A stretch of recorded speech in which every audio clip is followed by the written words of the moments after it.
Time to shine today, podcast varsity squad. This is Scott Ferguson, and I got myself a fellow veteran. I mean, Army guy, backpacker, but we'll let him on the show. Now he's fantastic. Name's Zack Knight. He's got a company, Be a Tactical Leader, or we're going to call it BATL, BATL, Be a Tactical Leader.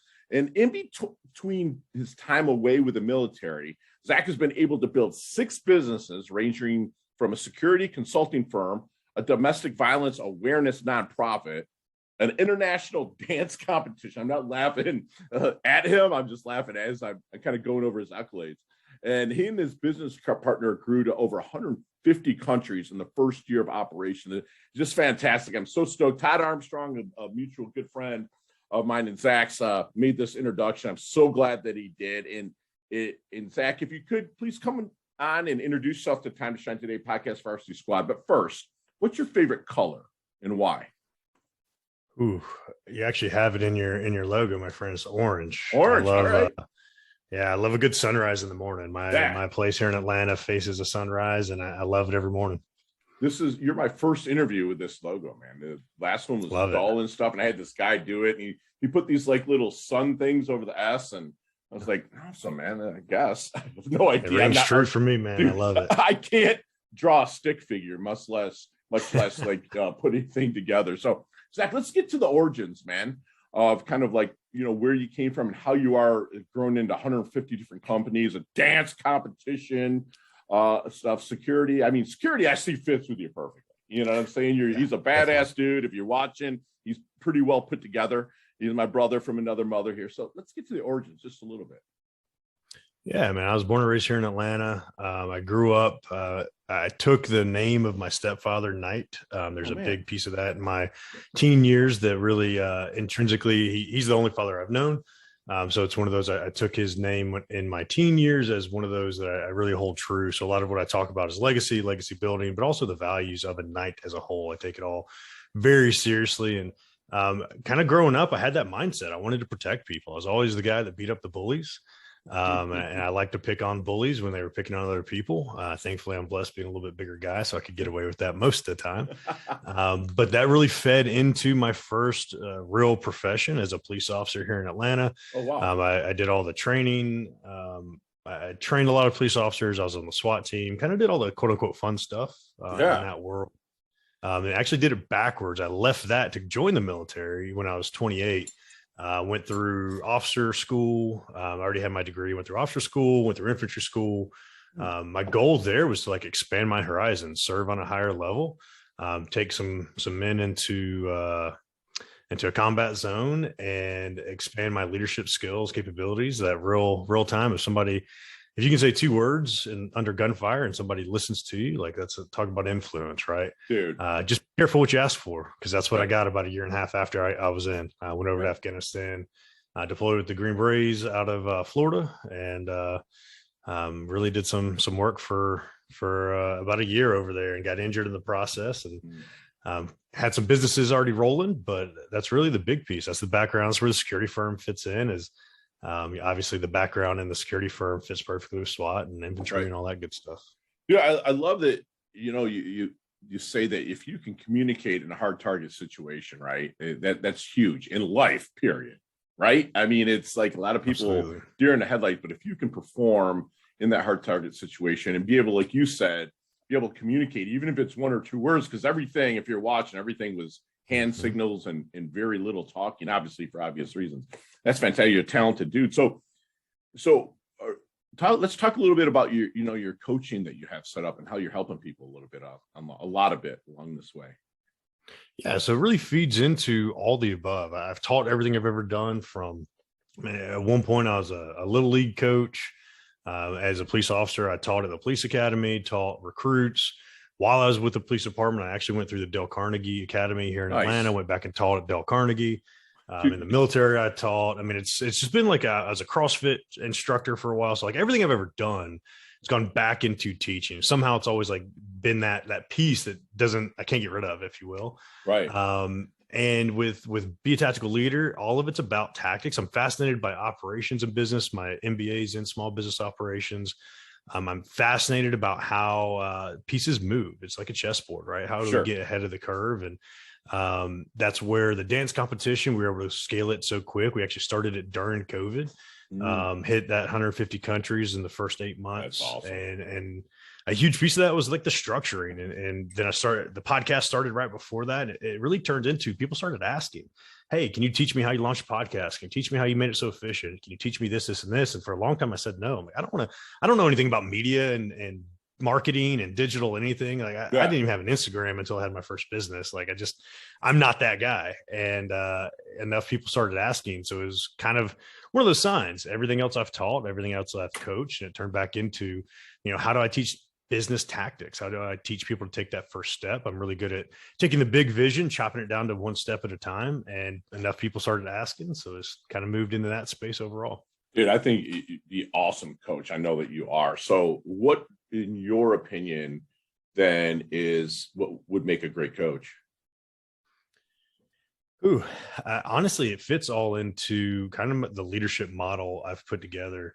In my mind, I wrote a paper or two that were submitted to Army publications about the lack of leadership in the military as a whole, how they teach the science, but not the art of leading. Sure. Here's your box, stay in that box. Don't do anything outside of that box. Because if you do, and that's not what leadership's about. That's not what business and coaching's about. For me, it turns into, you have to be vulnerable with the people you're coaching.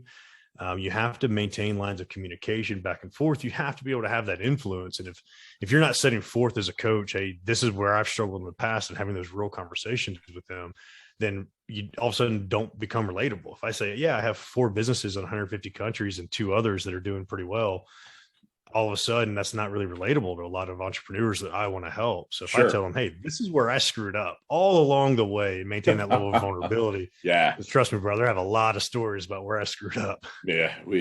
That's that experience that plays through in learning, man. And trust me, I'm 50 years old, and I still learn from that. Like, the adage of, the rearview mirror is smaller than the dashboard, because, you don't live there, but you learn from there. Right. And I love that you're humble enough to admit that, you had some misgivings and whatnot, but you use that to level up, and you're using the experience to level others up. That's beautiful. So when you're starting to maybe in a discovery session with someone you're about to coach, Zach, is there any secret sauce you could possibly share with us to maybe help them find their blind spot? Man, I talk about blind spots a lot on my own show. I love that question, because blind spots, how do you see them? Right. Obviously they're blind spots. So helping people discover those. Honestly, I don't think there's a secret sauce attached to it. It's just, if you're willing as a coach to point to that. Right.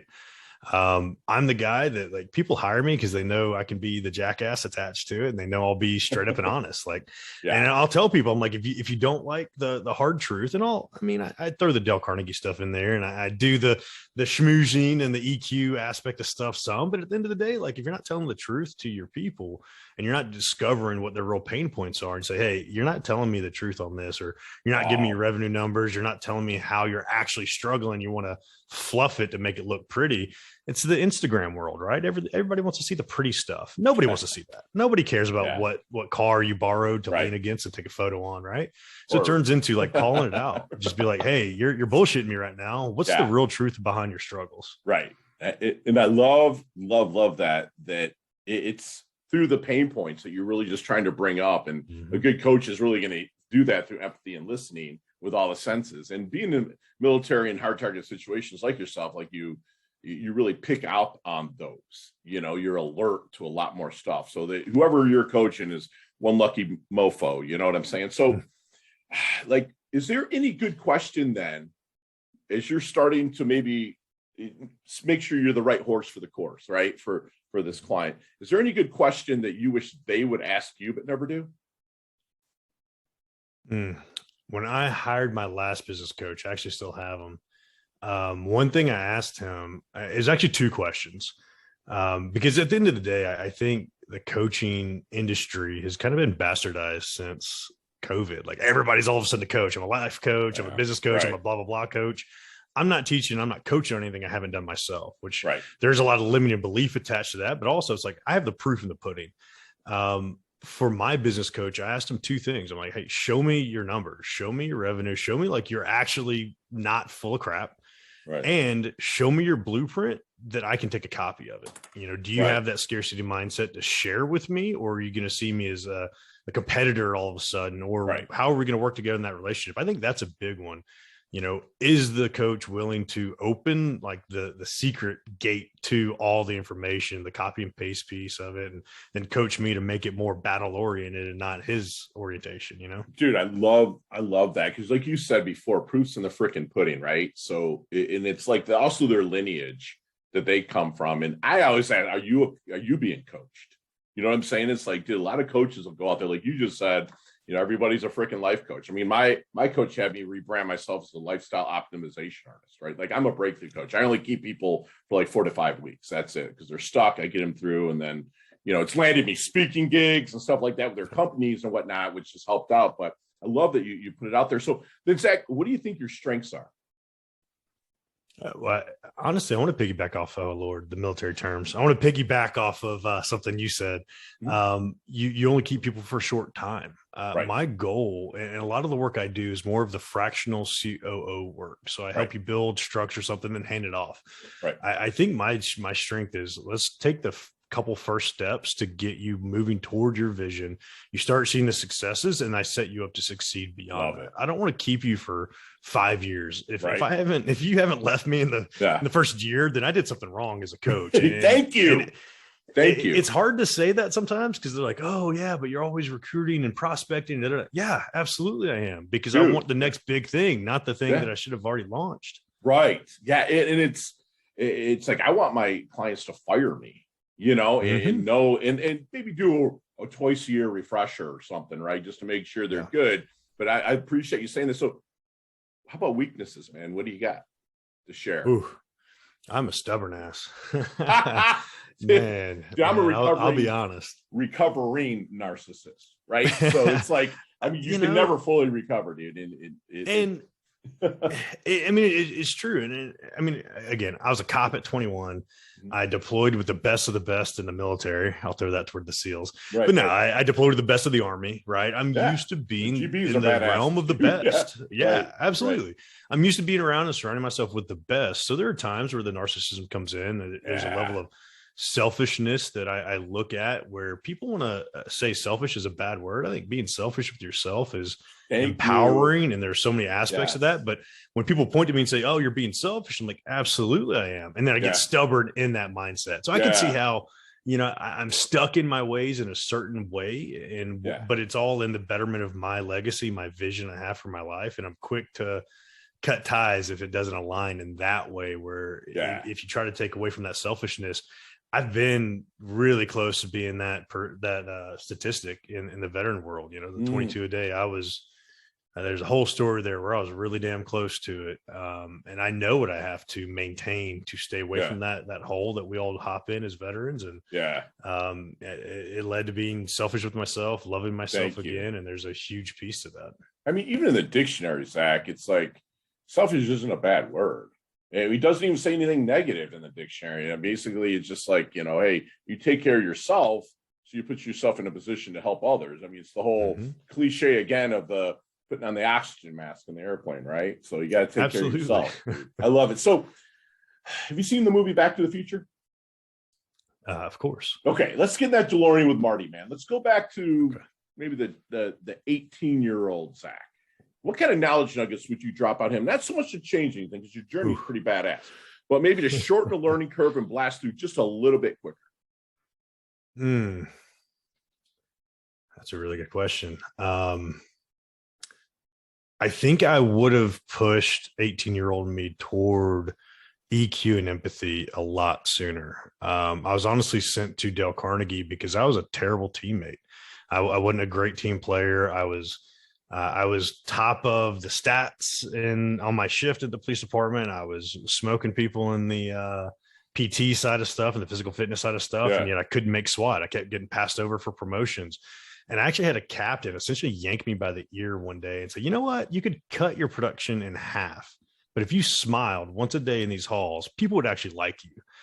And for years, I tell you, for years, I hated that dude for saying that. And then all of a sudden I went through Dale Carnegie, and one of his golden rules is smile. Plain and simple. Yeah. Just smile, period. Yeah. And I'm like, okay, hang on. This is bull crap. There's no way this dude was right about anything. And Right. I didn't have the humility to go back and look at it. So Sure. if I could drop that nugget, it's like, think about that emotional intelligence. Think about, don't be the ass kisser. I'm never that guy that's like going to be a yes man, but there were better ways to go about my hard-nosed ways in the early days that would have led to a lot more success early on. Dude, you're a brother from another mother, man. I swear, dude. It's like, it's funny. I make 2 New Year's resolutions every year, man. 1, make someone smile every single day, right? And 2, unless I've hurt you, disrespected you in any way, I give 0 fucks about what you think about it. None. 0. As long as as I am putting out the service, right? I love to, give until it hurts so good, right? But I'm gonna get mine on the back end, but it just smiling is something with me. I had the same thing. It was a chief petty officer like, Fergie, quit being so fucking serious, dude. Just smile, bro. Yeah. It's good. You're how tall are you? I'm 70 or I'm 6'1". He's like, well, so you're 73 inches above ground, dude. You know what I'm saying? So it's like, oh yeah, dude. So I love that. So how do you want your dash remembered then? That little line in between your incarnation date and your expiration date, your life date and death date. How do you want your dash remembered, Zach? A big piece of what I talk about, Simon Sinek's book, Start With Why, was a great one I read early on that led me toward thinking beyond just the police department and local level. But I've shifted that mindset toward ending with why. What's your legacy? What are you working toward in the end? And every piece of the business stuff that I'm working on now leads back into the domestic violence awareness nonprofit, Surviving to Thriving. We teach women self-defense, everything from mindset to padded combatives. Essentially, we teach Krav Maga and padded suits. So everything is really enterprise level, feeding back into that. The dance competition tagline was dancing to defeat domestic violence, where we've got domestic violence awareness into 160 countries across the world now. That's awesome. The legacy piece, the dash for me is being the guy that beats up the bullies, man. Helping those that can't help themselves. And for a long time, it was can't or won't. And that won't is a very toxic piece that my therapist helped me correct. Because, you can lead the horse to water, but if they don't want to drink, that's on them. I took it way too personal. So now it's really focused on those that really want the help, that are ready to take action. They just don't know how quite yet. Yeah, dude, that's huge heart. So what, if anything, keeps you up at night? Oh, man. I mean, besides the Afghanistan dreams, there's a lot of things, brother. And it's one of those, I do a good job with my morning routine, setting the day with intentionality, meditation, all that stuff. I focus on it, man. But honestly, I've been up since 2:30 this morning. I always get up at 4 to go to the gym, but at 2:30 I woke up and I was thinking about employees, clients, getting payroll met. I mean, it's a stressor we all have attached to different pieces in this world. And it's rarely on myself, which is a balancing piece. Again, being selfish, where I run a mastermind here in Atlanta and we meet every Friday morning, and I'm like, hey, we're not meeting Friday. I'm heading out of town to take a mindset. I do once a month mindset resets. I'm like, I'm going to go celebrate America and hit a beach somewhere, avoid some fireworks, but hit a beach somewhere. And we're not meeting on Friday. And, I think it's one of those that I have to disconnect like that, right? I have to detach and get away for at least 2 days at a time. And it's a huge piece for me. Do you do my coach has me set intentions every day, and I have my coaching clients too. It's like you seem like you do things for the intention and not the attention, and I freaking love that, dude. That's awesome. So then, what do you think people might misunderstand the most about Zach? It's funny. I'm an introvert by nature. Me too, dude. I'm serious, bro. Brother, I recharge. I legit, we were just talking about Podfest. I could have made Podfest this year, but it's just thinking the overwhelm attached to it. I already had other stressors. I'm like, I can't, because I know if I go to something like Podfest and it's that big, I need 2 days of recharge when I get back home. Otherwise, I'm snappy and I'm pissy and taking it out on people around me. So honestly, being an introvert, I have to recognize different aspects of myself, where if you met me in person, you'd never know.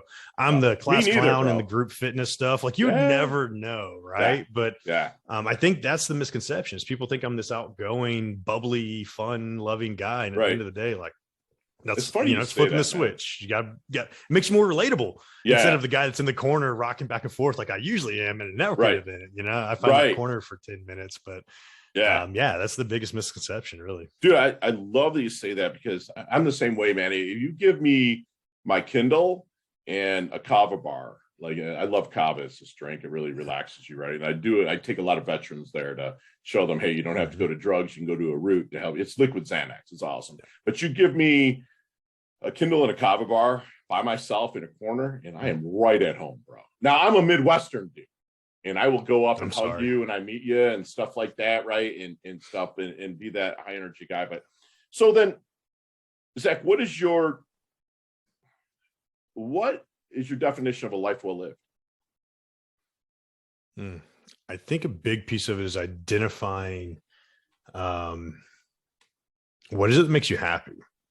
And it's not waking up stressed every day. It's not waking up with the business and the success and even the mission, right? There was a long time I had all 6 businesses. We were in the highest point. NBC was offering me 8 figures for the competition, and I turned it down. And it's like, things are going so freaking well. And that entire time I hated myself.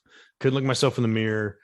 I literally was hating every single day I was waking up. And again, that was part of that story where I was about to become a statistic. And the big shift for me was like waking up happy every day.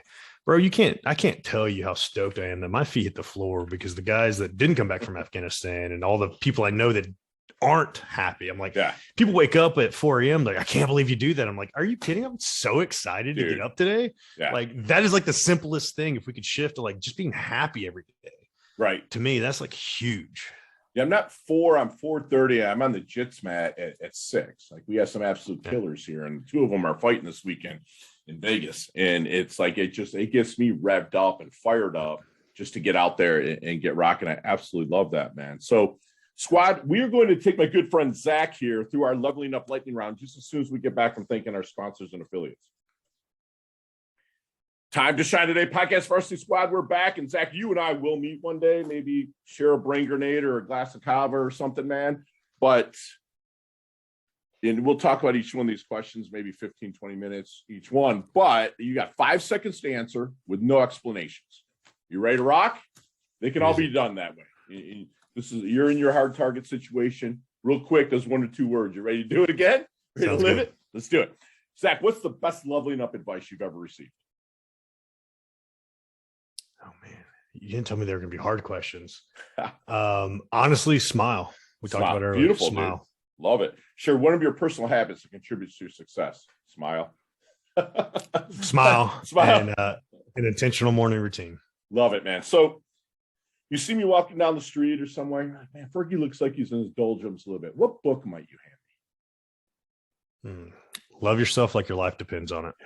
Who's that by? It seems like I've read it. Do you remember? Ramit Kavachan. I can't pronounce his last name, but he was an E4 in the Army, actually. Love it. Nicknames growing up. Zacky. Love it. Terrible. Chess, checkers, or Monopoly? Chess. Love it. You did mention chess earlier, so I'm happy you said that. So, go-to ice cream flavor. Half-baked. Half-baked. Love it. So there's a sandwich called the ZK, or maybe call it the Zacky. What's on that sandwich, man? All the meats. A little bacon, little man candy on there too, right? All of it, man. You're definitely hanging out, dude. I love it. Look, favorite charity and or organization you'd like to give your time or money to? Vetlanta, local Atlanta. It's a chartered club, but yeah, Vetlanta, huge. Beautiful. And last question, you can elaborate a little bit on this one, Zach, but what's the best decade of music? 60s, 70s, 80s, or 90s? Best decade of me. I mean, I was born in the late 80s, brother. So I don't even. Oh man, I'm gonna not say the 90s for sure. We'll go with the 80s because it's a good blend between the two. Nice. And I was born in 72, right? So it was like the 80s was I graduated in 1990. So it was like the 80s was my jam, but so much happened in the 80s, bro. And I got sucked into this Stranger Things thing on Netflix, right? And I'm like, I'm not into sci-fi stuff, but then I watched it and the kids were 12 years old, 1984. I'm like thinking I was born in 72. So everything was like, man, right in line. The Pepsi cans, the movie posters, like everything was like, I think it was awesome, man. It was awesome. So, Zach, how can we find you, brother? And you can find me across all social media at Be a Tactical Leader or at Zack A. Knight. Beautiful. And you have a webinar that's free called Discover Your Voice, correct? Yes. Tell us a little bit about that. It's a 5-day challenge that really pushes people toward discovering their voice and using it to impact the world. I do it once a month, usually the first week of every month. It's it's myvoicechallenge.com. Okay. But it really is just all about like discovering the power of your own voice and trying to use it to leverage into the business world.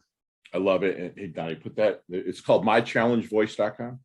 Myvoicechallenge.com. Myvoicechallenge.com. Put that in the show notes, please. Awesome. And Zach, do me one last solid and leave us with one last knowledge nugget we can take with us, internalize, and take action. Just remember to smile. It can be that easy. Dude, that's fantastic. Fantastic. And squad, we literally just had a fun ass masterclass with my brother from another mother, man. Here's Zack Knight. You know, to him, protection of others is paramount, which he did it through the police force. He did it through the military. He hates bullies, man.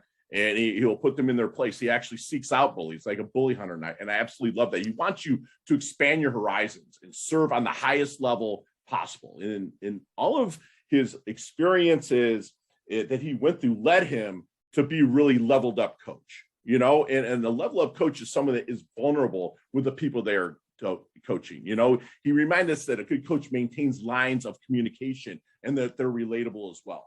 You know, he helps find blind spots through really solid listening, not just with his ears, but with all his senses, you know, and really what I call listening from the neck, like really leaning into the conversation. You know, he digs deep for those pain points so he can put you on a strategy to help you level up. You know, he's someone that's really more interested in hearing your story than he is about telling his. I can see the apprehension as I'm asking these questions sometimes, like, shit, you know, and he really wants to hear your story, you know, and if you're starting to work with a coach, which hopefully it's Zach, you know, show him to ask him to show you his numbers. You know, see his lineage, have him show you the blueprint that's going to help you level up.